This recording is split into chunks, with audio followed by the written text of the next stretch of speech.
Okay, so today we're talking about conversations.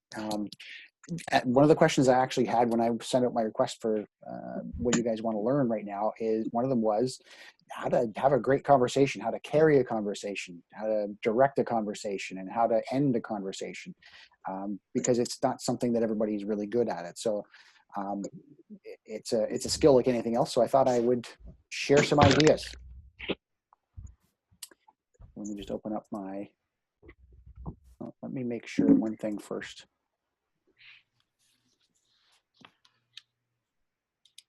Okay, I am recording. That's good.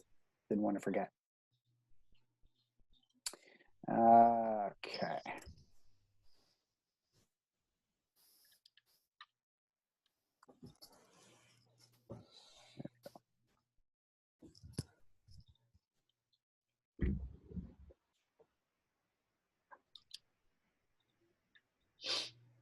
All right, so conversation skills. Not everybody's born with this. Contrary to popular opinion, um, some people that have great conversations had to learn how to do it, right? Everybody can learn how to do this. Um, I'm one of those people, and I'm still not great at it. I still work at this on a regular basis, but I'm one of those people that would rather sit in the back of the room and not open his mouth. I would rather just be quiet and observe. Having conversations with people is something I've tried to learn over the years. So it's something that everybody can do. What we're going to talk about today is the problem that, why people have an issue with this a little bit, and a whole bunch of specific tactics and things you can do to get better at this. Some ideas, if you keep them in mind going into conversations, and like I said, practice these things, you can get much better at this. And then at the end, hopefully you guys have got some questions and we can try to help each other out here. I just realized that I forgot to mute everybody. So hang on one second.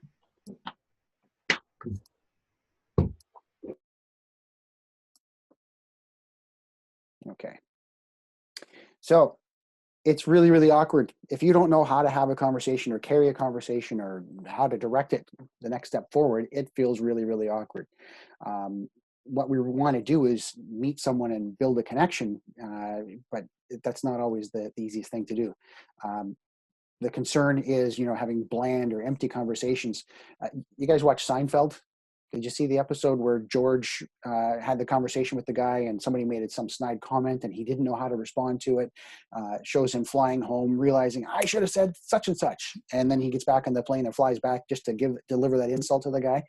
I don't want you to be insulting to people, but I don't know how many times over the years where I've had a conversation with somebody and I realized after the fact, usually I'm in the shower washing my hair and I think, shit, that's what I should have said to that guy. Or that's how I could have directed the conversation.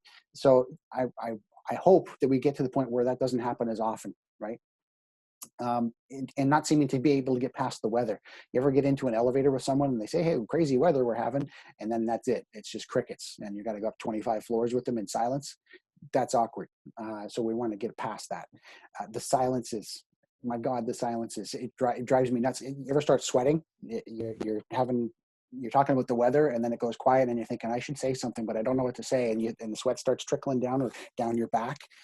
It's happened to me many times. So that is what I see as the problem. We don't know how to get from here to there in that conversation. Hey, Doug. Yeah. I find sometimes there's a need to find a common middle ground because it can go from one extreme to the other. A lot of people like the sound of their own voice too. Absolutely. Yeah. That's one of the things we're going to talk about here. And it's right on this page, actually. My third point here, stop talking. You have 2 ears and 1 mouth, use them in that ratio. So you don't want to be the person that's creating that problem, right? You don't want to be the person that continues to talk as I continue to talk here in the session. You don't want to be the person that's always talking, right? You got to follow up. Every time you say something, you should be following up with a question, right, Jack? You don't want to dominate the conversation. And we're going to talk about that a couple of times throughout this presentation. But the very first point is that probably the most important here, be interested to be interesting. People love talking about themselves. They love talking about what they're doing. So ask questions. If they share something that's even a little bit interesting, ask a question about it. Be interested to be interesting. The more you ask someone about themselves and ask them to talk about themselves, the more they are drawn to you, even though they're really not finding anything new about you. The fact that you're interested, they are drawn to you. So be interested to be interesting, okay? and listen to understand, not to respond. You ever get into a chat with somebody and when they're being quiet, you get the impression that they're not listening to you. They're nodding along, but the next thing out of their mouth has nothing to do with what you just said. That's because they're listening to respond, not to understand, right? They're trying to get their point across without really paying attention to what you're saying. Okay, how do we do this? So I've got a bunch of steps here, and you might want to take some notes. I will share this slide presentation with the video in the Facebook group later, but you might want to just write some things down as we go through this. So have a goal. You have to have a goal in mind. If you're going to go somewhere for vacation, you don't take off without really knowing where you're going, right? You have an end in mind. If you're like me and you like paper maps, you actually pull out the paper maps and route your trip so you know where you're going to make your left turns and your right turns and when you got to go straight, right?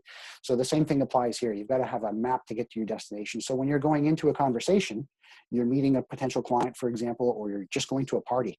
Try in your mind, if you're trying to build your skill on this, have an endpoint. Where do I want this conversation to go? Do I just want to get some new clients, or do I just want to have a good time? If you've got a goal in mind, it makes it a lot easier to get there. How do we do it? Further, body language counts. This one's surprising to me that it took me so long to realize this. As you're approaching someone, your body language counts, right? So if I'm walking down the street towards you, or I'm pulling in or going into a meeting with some folks, if I walk in there with my hands in my pockets, what message does that send to them, right? It says, I don't want to be here, right? I've got my hands in my pockets. I'm being protective. I don't want to be here. So you want to keep your hands visible, maybe wave to people as you approach them, but just keep your hands out and relaxed. Okay, roll your shoulders down and back. You got to give a relaxed body posture, and smile when you want to see somebody. People love seeing smiles, right? And eye contact counts. This is a tough one for a lot of people. Eye contact is really, really tough. It's easier when we're listening. You can, if somebody's listening, if you're listening to someone talk, it's easy to stare and nod and watch what they're saying. But when you're speaking, you also need to look at them. And when you're approaching them, you need to look at them. Eye contact matters. It shows that you're confident and you're friendly and open. Okay. They say the eyes are the window to the soul. It's true. If you look somebody in the eye, they're going to see you as more friendly. Okay. The Ford technique, I put this in just for Vanessa. Family, occupation, recreation, dreams. If you don't know what to talk about next, always remember Ford. Okay. Ask them about their family. Ask them about their occupation, recreation, and dreams. And I usually do it in that order. So start with family. So if you're on vacation and you run into somebody, hey, are you here with your family? Are you from the area? And have that conversation. And people love talking about what they do for a living. Okay. So talking about their family, talking about their occupation.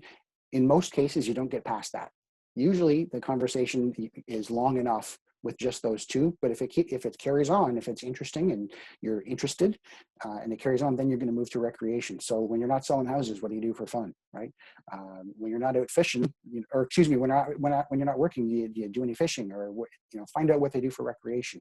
And if it really goes well, get into their dreams. So, what are your plans for the future? What are you working on, any great projects, that kind of stuff. So find out family, occupation, recreation, dreams, just as a trigger for you. If you're one of those people that likes to have little acronyms to remind them of things, this is a good one. Additional conversation starters. Sometimes you just don't know where to start, right? You said hello to someone, you've got the pleasantries out of the way about the weather, and then you just don't know what to say next. Well, here's some great ideas. Have you got any big vacation plans coming up? And even in a listing presentation, even if you've met a buyer at an open house, even if you're just meeting someone at a convention, you're at a party, it doesn't matter. These kinds of questions are really easy conversation starters. Working on any personal passion projects at the moment, that's a fun one to ask. Put it in your own words. But if you ask somebody, are you working on anything really fun right now? Something that's really got you revved up? People love to answer that question. I've used this one myself a few times. It works really well for me. Find something that works for you. And it's a nice find an open-ended question that people want to respond to, right? And if you can get them revved up about something, they're just going to start talking. And the more they talk, the more little tidbits come out of that conversation that you can then ask follow-up questions about, okay? Any questions so far? I feel like I'm just rambling. No? More body language tips. Yeah, this is a big one too. You see somebody crossing their arms, that's a defensive posture. They don't want to hear what you're saying anymore. They may be looking for an exit from that conversation. They really don't want to be there. It might just be cold in the room too. That's a possibility, but you can kind of tell by their body language. If they're crossing their arms, it's defensive. You're going to put people on guard if you cross your arms, okay? Do raise your eyebrows when you're talking, right? Somebody says something really interesting. If you go, wow, that's, the body language counts. And it's a natural response to raise your eyebrows when you're interested, but you can kind of push it a little bit. Somebody says something that's even close to interesting, you go, oh, wow, and just raise your eyebrows. It makes a big difference. People will say, they will believe you're interested because it's a natural cue. Every culture does this around the world. So if you go like that, people know that you're interested, okay? And smile, most natural sign of approval there is. People are talking to you, they're passionate about what they're talking about. If you smile in return, and really genuinely smile, that again shows that you're interested. And when you're interested, you're interesting. Stories. Always relate what you're talking to with stories. Well, not always, but often use stories. People love to hear, what happened to you. People love to hear stories. We've grown up with this, and think of how much of human history was just stories that were never written down. We would sit around campfires and in our homes and just listen to stories, right? So people love this kind of stuff. But back to Jack's point, don't be a conversation hog, right? You got to ask people and ask them to tell you a story. Tell me a story about that, right? They've just shared some anecdote or some idea with you. Well, tell me about that. Where does that come from? And, again, asking for some filler, people might tell you a story, and you could feel free to ask them, what are your favorite stories to tell? If there's really a lull in the conversation, say to them, what are your favorite stories to tell? And I would actually ask you guys right now, anybody got a favorite story that they pull out of the bag? Crickets. Nothing? Okay. I have one, and you probably heard me talk about it. Family gathering, everybody's telling stories, right, about things that happened to them in the past. And we've got this my uncle Guy, who's a real stoner, always has been, smoked far too much weed in his lifetime. And as a result, his memory's fried. He can't remember things. So we're all standing around telling funny stories. Everybody's laughing. And Guy says, I'll never forget the time. And his wife's name's Janet. Janet, where were we? What was that guy's name? What were we doing? And everybody just busted a gut. That's one of my favorite stories of all time to tell. So that's the kind of thing I mean. You have a favorite story, and most people do have something that they want, a kind of story they want to share. Hang on one second. Somebody put something in the chat. Vanessa. That's another one. Vanessa just shared in the private chat with me. Get to the point, Alma. That's Guy's mother, by the way. Guy's mother, her name was Alma. She was my godmother, but she loved to tell long stories. And it would be this, somebody ask a question and she'd tell a story, and it would be the most roundabout, circuitous way to get to the point. And we would finally say, get to the point, Alma. And now it's just a thing I say. And I say it to Vanessa quite well, not all that often, but once in a while, get to the point, Alma. So there's an example. I'm sure you guys have got stories like that you can pull out of the bag and just use it as conversation filler and ask people, what's your favorite story to tell? You'll be shocked what you get out of people. Okay. But there is a caveat here. Don't be a one-upper, right? And I used to fall into this a lot, honestly. If I'm honest with myself, I used to fall into this. So somebody, and I'm not a fisherman, but it's the easiest example that people can relate to. I caught a 12-pound trout, or what, I don't know, I can't think about fish, if that's even reasonable. I got a 12-pound fish. Oh yeah, I caught a 14-pounder. Right? You're just telling stories, but it's a one-upmanship. Well, yeah, I caught 15 last week. Well, I caught 17 one time. It's just one-upmanship, and it really doesn't add to the conversation. That's the way 8-year-olds talk. So we got to be careful we don't fall into that trap as we get older.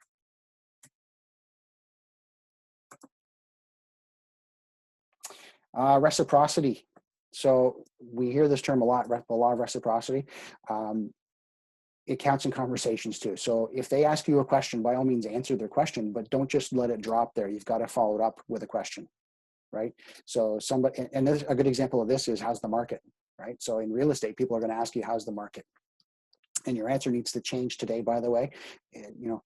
3 months ago, I would have said, well, that's an interesting question. Are you looking to buy, sell, or invest? today that's a little bit pushy. I wouldn't suggest that you would answer that question that way today. I might answer the question this: wow, things have really changed. It's a dramatic shift in the market right now. Is there anything in particular that you're interested in knowing about? So I responded, but I asked a follow-up question, right? So how about you do anything fun this winter? So always answer the question politely and honestly as best as you can, but follow it up with another question. Asking the next question is what carries the conversation, right?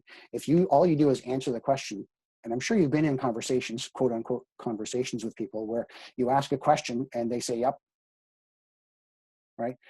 Do anything fun this winter? Yep. And they just stand, it's like talking to a brick wall. Don't be that person. Answer the question, follow it up with a question, okay? Exiting a conversation, as important as getting into and carrying a conversation, is how the heck do I get out of this conversation? I need to move on, particularly at networking events, right? Or it's you just not getting along with this person, right? And you need to go do something else. So there are some tactful ways to get out of a conversation as well. Maybe you're talking about something from your website. I'll be sure to send you that link. It was great talking to you. And then away you go. I see someone else I really need to say hello to. It was nice meeting you. And exit stage left. It was great meeting you. Hopefully we can catch up at that conference, right? Whatever is natural in the moment. One that I really like, this third one here at a networking event in particular, you want to get out of a conversation, ask them, will you be here later? That tells them you're open to continuing a conversation later, but I really need to see somebody I want to talk to across the room, or I need to get a drink, or I really got to go to the bathroom. But it leaves it open for them, so they don't feel that you're just dismissing them. You're saying, hey, will you be here later? I'll talk to you again. I got to go do something else. It's a kind of a polite way to get out of the conversation. Let me just check my time. And questions. That was what I had for you guys. Anybody have any questions, comments, I have a comment. additions? Please, Lynn. I struggle with the fear of always maybe us asking something that might have come across as being too personal or too nosy or too. So I always kind of like, well, geez, I'd like to ask, oh, do you have kids? And then I'm thinking, oh my God, what if there's somebody that can't have a kid? Like I always have these second thoughts about, oh, geez, maybe that's not an appropriate thing to ask. So I just don't ask anything. Yeah. So if you're nervous about asking specifically about, do you have any kids? Maybe phrase it like this: tell me a story about your family. Yeah, good point. Right? Just just rephrase it a little bit so that, and if they say, well, I'd rather not, okay, no worries. So listen, you're going on vacation? You got to quickly have a second route in mind. Yeah. Does that make sense? It's Yeah. kind of the way I would do it, It's just because something I've always. Oh, sorry. No, it's okay. I've always just kind of been an inquisitive person. And I think anybody can ask me anything. If I don't want to answer it, I'll say, I really don't want to talk about that right now. Well, maybe another day. But I've heard you say that. Always, yeah. But I've always kind of wanted to go ask somebody something. And I'm thinking, geez, I hope they don't think I'm just coming across as being nosy or whatever. But, it's like just me trying to understand, especially when you are meeting new clients, you're trying to get a feel for their family dynamics, because that's how you're going to help them, right? Whether Absolutely. It's a client or not, you're trying to, Absolutely. So I think it's just you got to think of another way to phrase it that doesn't come off as pushy or nosy. Tell me a story about your family. Tell me, tell me what you do for fun with your family, or instead of how many kids do you have? Yeah. Or the dreaded question that most, and I'm not being sexist here, but most young women have, they hate this question: when are you having kids? Oh, yeah, really. Like that's don't ever ask that question. Luckily I never fell into that, but that's death to ask that question. Or when are you getting married? When are you having kids? Like, don't ask those kinds of questions, and stay away from politics and religion. When you first meet somebody, do not talk about politics. Do not talk about religion. It's I know it's fun. Congratulations. When's your baby due? Oh, I got a story for you here. This is embarrassing. I'm going to tell you an embarrassing story. Don't make fun of if someone says something and you think they're just trying to be funny, and then you repeat it back to them and it turns out they have a lisp. This happened to me. Honest truth. Somebody said to me, "Isn't that stupid?" And I said, "Yeah, it is stupid." And then she said something else a few minutes later, and she just had a lisp. I didn't know. I just met this person and I didn't know, and did I turn red, I'll tell you, like a beet. I was so embarrassed and quickly exited stage left. Well, I gotta go. I'll see you later. Okay. That's another tip for you too. Be vulnerable with people, right? Share embarrassing stories. People will feel more connected to you, and you will be able to draw them out more because you've shared something that's really sensitive to you. And I don't mean something that's, I'm contemplating leaving my wife or something like that. Like, don't get that ridiculous, but an old story like that happened to me 20 years ago. So I don't mind sharing it now because it's vulnerable and genuine, but it's such an old story. It doesn't have any impact on my life today. So, but people love that kind of little tidbit. It really draws them in. Any other questions or comments? Things you guys want to share? Monica, go ahead. Oh, hang on. I will. Oh, there we go. You got it? I got it. Yeah. So right now, like when I go out and meet people or go see people from a distance, I honestly, I keep my hands in my pockets because otherwise my automatic action is to go try to shake their hand. So right now I'm just keeping my hands in my pocket and I can't take them out because then it means you could touch something.